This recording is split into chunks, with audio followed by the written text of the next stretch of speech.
I'm coming at you from the Midnight Chamber with a little impromptu, off the cuff kind of discussion. Uh, the guys over at, Von Stichenstein or over at Horror Punks Unite, and my boy Rick Treat over on his channel have asked a question, and it's one that at first glance you just throw off as, but what are they talking about? My God, it's a travesty. But once you get to thinking about it, is it or is it not true? And the question is, are the Misfits ruining the horror punk scene? Which at first sounds absurd, because I mean, really, what would horror punk be without the Misfits? I mean, it's a valid question. What would horror punk be without the Misfits? I made some notes because my brain was swimming with questions and anecdotes as soon as I heard this question. And especially, the one thing that I have noticed, especially between myself and the other couple fellas, is that I've got age on them. So I'm going to come at this from someone who's been in this flourishing horror punk scene since practically day one. And I'm not talking about the Misfits day one. So let's backtrack. We got to start at the beginning. That's the best part. The best way to start it. Any bit of history and really analysis. We'll start like from my perspective. Okay, I've been in and out of this scene for 19 years. Probably would have been longer, but the internet kind of was the deciding factor in what was going on, because I live in rural Ohio. Not a lot going on unless you're in one of the bigger cities. Here's the pulse of the music, and here's rural Ohio over here away from the pulse. The internet is the deciding bridge between that, and that goes for a lot of that was why the rural areas pre-internet just were not hip, and people wanted to get the hell out of them. I mean, granted, a lot of rural areas still aren't hip, but that's besides the point. Once the internet hit, I mean, I was into punk heavily in junior high and high school, but my little area, my town is really oddball, because we were into punk, and we went to raves like crazy. And this was when raves were very underground, and you would get a teeny little flyer and have a number on it, and you had to call the number to get the location of the rave, because they didn't want the cops finding out where it was. And a lot of that comes from the Michigan, like the Detroit rave scene, which is legendary. Completely digress. I'm just pointing out that was my background, and as soon as I got the taste of the Misfits, which would have been in the middle of high school for me. I latched on to the Descendants in my 9th grade year, and then another one of my friends who he was like a maximum rock and roll head and flip side, and he just would eat that shit up. He dropped a copy of Walk Among Us on cassette tape into my car, and it was just done from there. So the one thing you can say about the Misfits, especially for anyone who was coming up in the 90s and 2000s and even 80s, but they were a lot more, they were fresh in the 80s. I mean, they were fresh on people's minds, especially, branching out from that New York, New Jersey scene, and probably LA and San Francisco and Detroit. The Misfits are the catalyst. They're the spark. and they definitely were back then. I literally have known one person in all of horror punk, or associated with horror punk, that didn't like the Misfits. And seriously, the whole room, when we found out, just kind of stopped and looked at her. um, it was bizarre. So, but back to it. Once the internet hit, I got on, and I ate information up. Trust me, there's method to there is an end game to this story. I was a moderator on 138.com. It was arguably one of within the top 5 biggest Misfits fan and information and history sites on the internet, right next to Misfits Central. And places like Fiend Collector didn't even exist yet. And then I was also I Am Hydro from the Book of Pooh, which a lot of old school fans of the Misfits probably remember that site, especially back in the days of the old BBS and Yahoo mail boards. I mean that's like 90s tech and a half. So I mean, I was deep in that Misfits lore. I was deep in the collector community. Not that I ever collected myself so much, but I ate the information up like crazy. So that's my background. And it plays heavily into this because I am a huge Misfits fan. Like a lot of the older bands, like Blitzkid, like Calabrese, who worship at the altar of Danzig. I know Nim's a pretty big Misfits fan, especially Nim and his brothers come from a whole different ballgame because back when Mr. Underhill was together, which was forever ago, and I swear to God, he must have been 12 years old when that damn band was going. No wonder it's hard to find their stuff.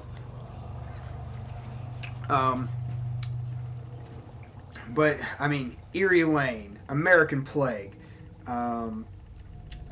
even Graveyard Boulevard, which came out of the Frankenstein Drag Queens camp. All Misfits fans.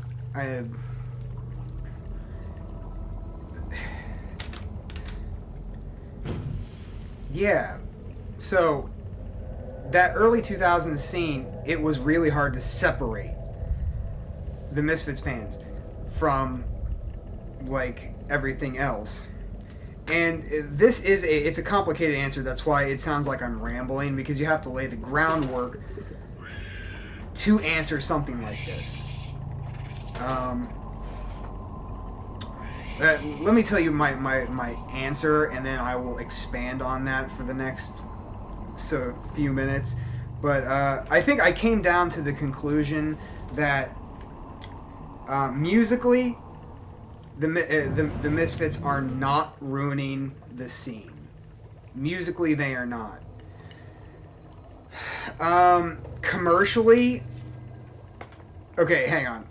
Yeah, commercially, it's you gotta. I'm gonna give it a 50-50 that they possibly are not ruining, but certainly putting, throwing a wrench in the cogs. And I say that because you have to really think of the Misfits in 3 incarnations. 3. You've got the 77 to 83 Danzig era. You've got the 96 to 2000, 2001 Graves era. And then you've got the atrocity that is the Jerry only, traveling band of horrible music.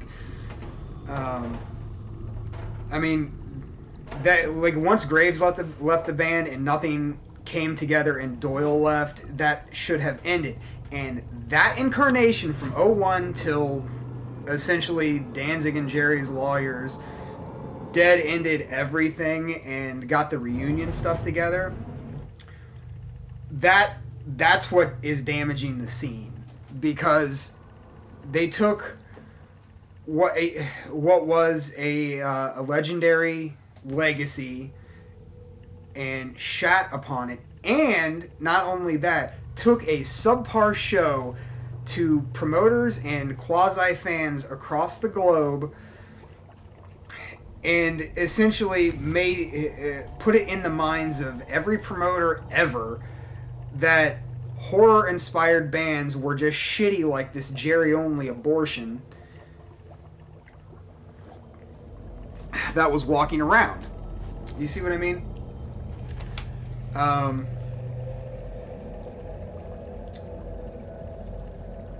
So I mean, like, even the Misfits community is split between the Graves and Danzig era. But I think a lot of hardcore fans can definitely say that the Jerry only stuff is just garbage. That, in my opinion, was what's damaging things. Not so much anything else. And keep in mind also that the Misfits were not. I mean, for the horror punk, horror rock, spook rock scene, the Misfits were not. I mean, they are probably one of the biggest influences, but especially for the bands that came out of the '90s, not the only influence. I mean, maybe some of the younger kids don't know about, say, the Brickbats or the Forbidden Dimension, or let's see who I've the Green Goblin Project, Erie Lane, the Vladimirs. If I remember correctly, the Crypt Keeper 5, who were like the holy grail of the horror rock genre, which,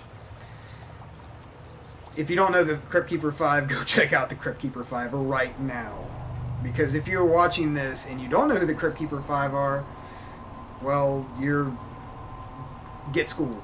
But a lot of those bands, in fact, all of those bands, and I believe the Serpentines can be thrown into that too. I don't know. They didn't have a CD. Well, they might have had a regional CD out by that point. And George Grant produced the first Mr. Monster record, so I know he was doing stuff. But all those bands, sure, they were fans of the Misfits, but none of them sound like it. None of them sound like it at all. And where I'm getting at with that is the real artists will pull through. Now, I know we're talking about the scene, which is the people involved. But we can only speculate and muse about what horror punk, what horror rock would be without the Misfits. I mean, yeah, there were other artists that were influencing people of the spooky rock nature. I mean, you had Alice Cooper, you had the Cramps, you had Screamin' Jay Hawkins, and some of the other weird dark stuff. I mean, the Doors are obviously associated for good reason.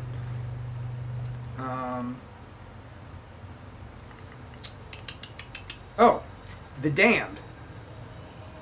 Got a whole stack of Damned records right in front of me.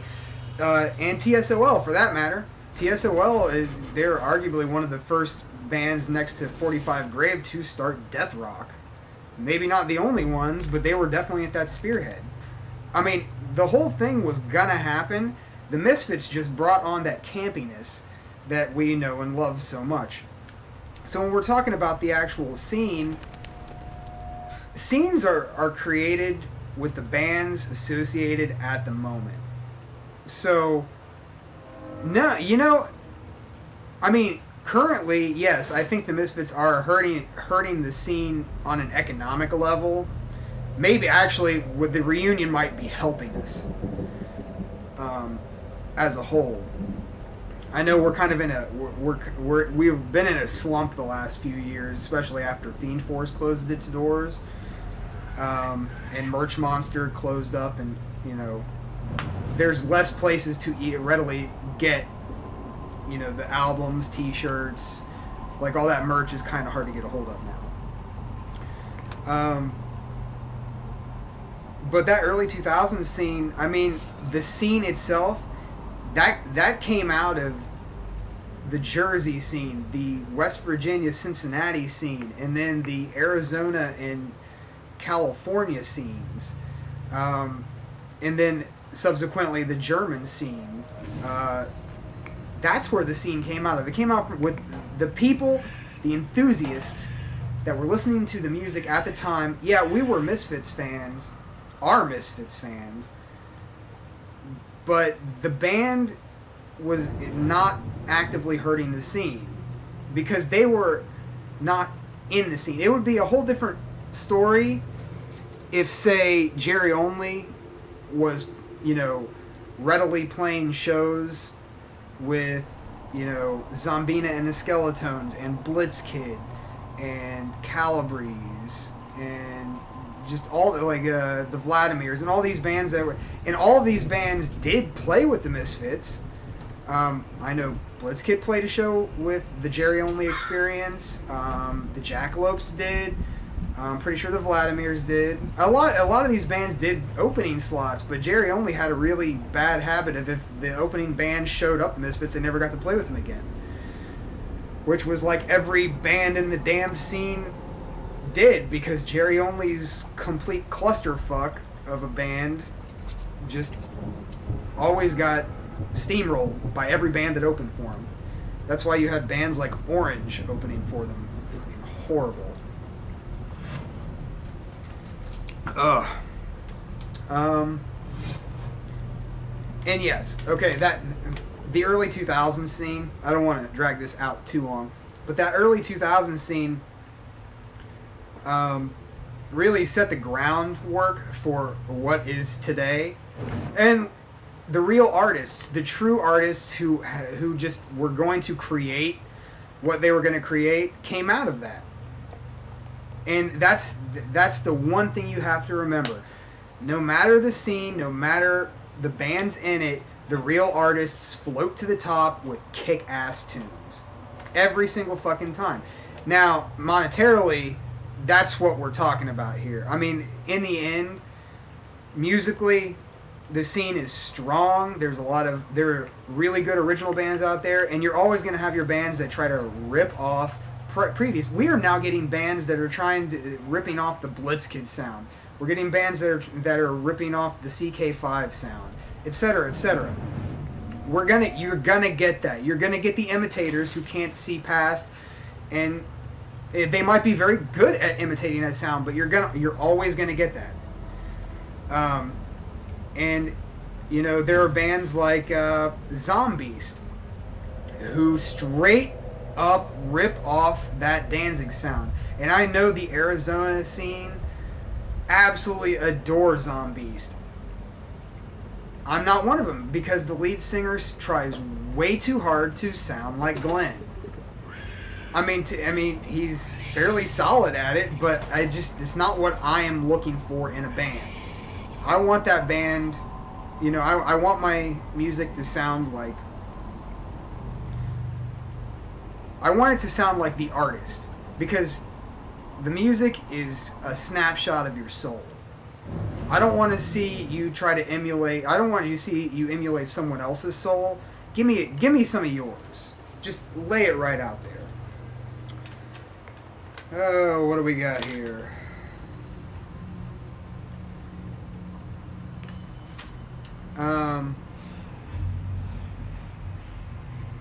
I think I've just about said everything I need to say about this. And I know I ramble a lot, but when you're talking about a subject like this, you need to get into the history. And having been around for so long, I think really the only thing that is the Misfits are doing by wrecking the scene, they're not ruining it in a musical or talent-based way. It'd be the 16 years of Jerry Only touring under the Misfits name completely screwing the people over and giving horror punk a bad name because of his shit music.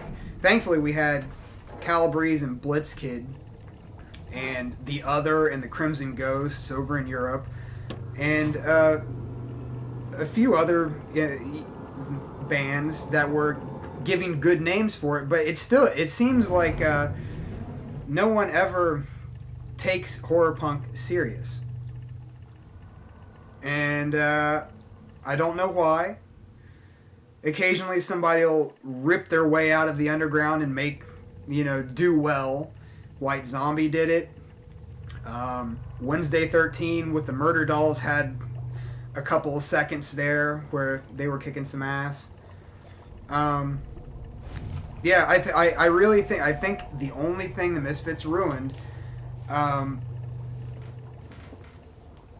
is everything on a monetary level. I mean, they definitely threw a wrench in the old cog works. Past that, real artists are going to find their sound. They're going to find their niche and go up. It's a different landscape because of the internet. It's a little harder to grow organically when you have every sound and scene going on at the same time. Honestly, I think horror punk might have been one of the last fairly organic growths. I mean, we did use the internet, we did, but it's not. We didn't have Facebook at the time. Hell, we had, until later in the beginnings of that, way later, we didn't even have MySpace. We had websites and message boards, which didn't seem to ruin anything. It helped things out more than I can say. I don't know, but I've already dragged this out to 20 minutes. Yeah. So what do you think? Leave some comments down at the bottom. Tell me what you think. Are the Misfits ruining the horror punk scene? I want to hear what you say.